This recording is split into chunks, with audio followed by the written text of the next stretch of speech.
صدق الله العظيم. صدق الله العظيم. اللهم صل وسلم عليك سيدي يا رسول الله، ذلك المعلم الذي علم البشرية ولم يكن له معلما سوى خالقه، فعلمه وأدبه وأحسن خلقه وجعل خلقه القرآن الكريم.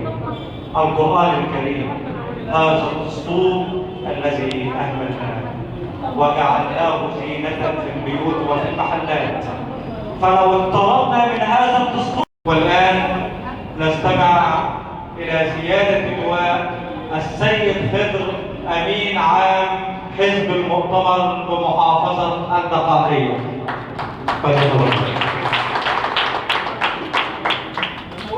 بسم الله الرحمن الرحيم، والصلاة والسلام على سيدنا الأمين سيدنا محمد وعلى آله وصحبه وسلم. كل عام وأنتم جميعا بخير، مصر كلها بخير. سعيد أن نكون معكم النهارده في مركز المنزلة.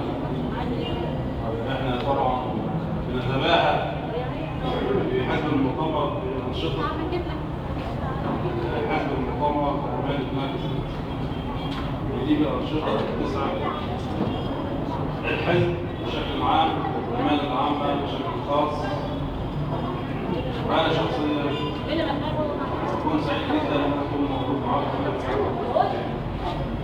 طبعا احنا بنثني على أمانات الواقع ومجهودها سواء في مركز المنزلة أو في معنى المشروع. طبعا بنتطلع للمزيد من الجهد إن شاء الله. نشكر طبعا الأستاذة سعد على مجهود المزداد في عمل البرنامج، وغيرت في فترة ورئيسة شكل الحزب أكاديميا ومتابعتها حتى الصفحة وطريقة الصفحة. طبعا نطلع برضه المزيد من الجهد أمانة ككل. واحنا حزب المؤتمر يعني برضه عشان برضه نكون واضحين والناس كلها ما سمعناش كده، حزب المؤتمر حزب قائم بيدوم. حزب المؤتمر قائم على التطوع، يعني كلنا متطوعين من اول رئيس الحزب حتى احدث عضو في الحزب. فالتطوع هو اساس العضويه في حزب المؤتمر. مفيش لا احنا بنجري ورا مصر ولا في اي حاجه تطوعات شخصيه اي قياده في الحزب. ومننا احنا كل الحزب دايرون لقياده الشباب والاطفال. ان شاء الله بمجهودكم كل التعاون والناس المختصين ان شاء الله يكون حزب المؤتمر في التعليم ان شاء الله.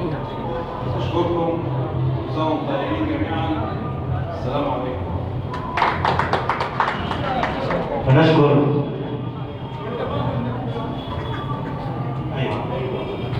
بنشكر سيادة اللواء السيد خضر أمين عام حزب المؤتمر بمحافظة الدقهلية. إن القرآن هو أروع من الجمال، إنه هو السحر الحلال ومع الوجوه الطاهرة. ومن هذا المكان المبارك وعلى كتاب الله يحلو لنا اللقاء اليوم. والآن نستمع إلى كلمة سيادة العميد محمد عينين أمين عام حزب المؤتمر بمركز ومدينة المنزلة. فليتفضل.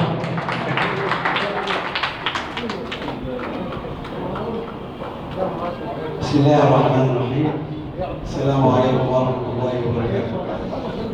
أحييكم جميعا تحية الإسلام وأقول لكم السلام عليكم ورحمة الله تعالى وبركاته. كل يوم كل سنة وأنتم طيبين بمناسبة شهر رمضان المبارك، وندعو الله سبحانه وتعالى أن تكون قد حصلنا ووفقنا لقيام ليلة القدر، ويتقبل ربنا سبحانه وتعالى دعوتنا جميعا إن شاء الله. احنا عملنا اللقاء الجميل ده إن شاء الله لغرض دفع المجموعة اللي هي رزق مجهود في حفظ القرآن الكريم وتشجيعهم على الاستمرار في التفوق إن شاء الله رب العالمين.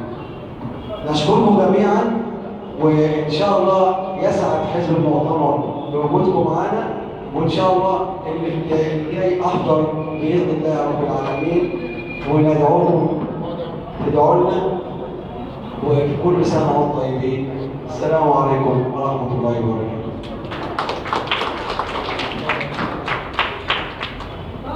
ألا إنه التنزيل والذكر والهدى فاكرم بتاليه واعظم له الأجر، ففيه من الإعجاز ما الفكر عاجز، وفيه من الإيجاز ما حير الفكر.